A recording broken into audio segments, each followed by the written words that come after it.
Hey everyone, James here again. Today I want to take a few minutes to talk about people who can promise you playlist placement and why you should never believe them. Now, if your experience on social media is anything like mine, every few days on Instagram, Twitter, or Facebook, sometimes all three, you get an ad promising you guaranteed placement on the most influential playlists on Spotify.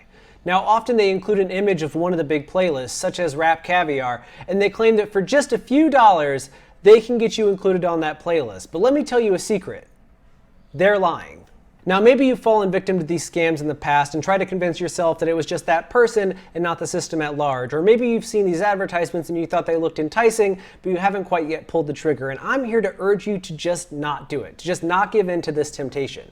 I understand why you want to. It's really hard to get ahead in music today. And pretty much every artist believes that they are one really good placement or one really good mention from a really top tier influencer away from being the next big thing.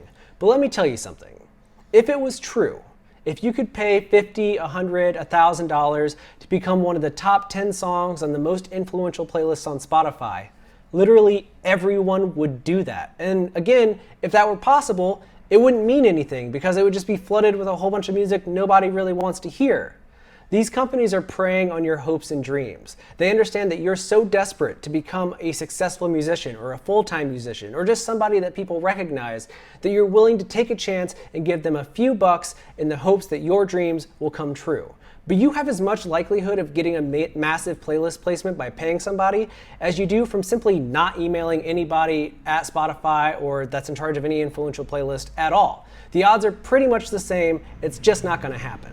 Now, there is one small, very slight exception to this, and that is promotion and marketing companies that offer package deals which include playlist placement.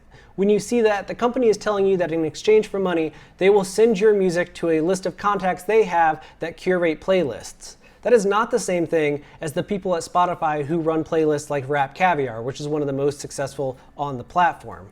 Spotify as a company has a really strict policy against accepting outside pitches or money in exchange for placement on their playlists. The only way to get onto those major playlists is to A, build a relationship with people at Spotify yourself, and B, use their playlist pitching tool, which is built into Spotify for artists. There's no way to game that system. You just have to log into your account and submit your songs for playlist consideration. It's that simple, it's absolutely free, and if it happens, it'll be because of the quality of your work and not because you slipped somebody a $50 bill. Now, I know someone out there has to be thinking, these playlist companies have been around for years, so obviously they must have some level of success.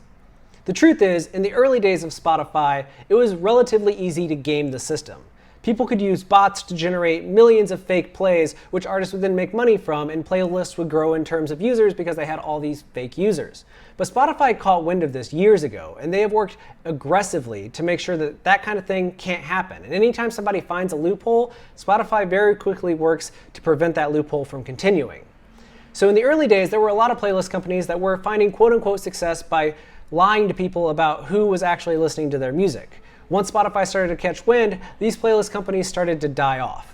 These days, the ones that remain are still finding loopholes that they can exaggerate, or they have playlists of their own which have a few hundred or a few thousand followers that they will plug you into. They'll say, well, we couldn't get you into Rap Caviar, but we got you into 36 hip-hop playlists that each have 5,000 followers, and that's pretty good, unless those people aren't real, or they never actually listen to your song. But hey, you're on those playlists. And one last thing I should mention, if you ever look at something that promises you instant success or promises you playlist placement, a true sign that it's a scam is if you cannot find any actual human beings that work at the company. And I'm not talking about saying, my name's Tom and I'm a marketing expert who's gonna get you into this thing. I mean, can you email Tom directly? Can you call him on the phone and talk about his services? How does the company's bio look? If you read an about page and it says that they are a bunch of music industry professionals and marketing experts who have learned the tricks to gaming the system and want to help you exist outside of the traditional mechanisms of the music business, that's a whole lot of stuff that means virtually nothing. You want to connect with real human beings who have a real interest and stake in seeing your music succeed. And if you can't find that, run as far and as fast as you can away from that offer. Now, there's a whole lot of stuff going on in the world right now, and we are trying our best to bring up anything that relates to the music business to help you understand it, navigate it, and succeed. So if you haven't done so already, take a moment and click the subscribe button at the bottom of the page. And if you've already done that, well, then you have my sincerest thanks. I want to end this episode the way we end every episode, and that's by asking you to take care of yourself, because you deserve it.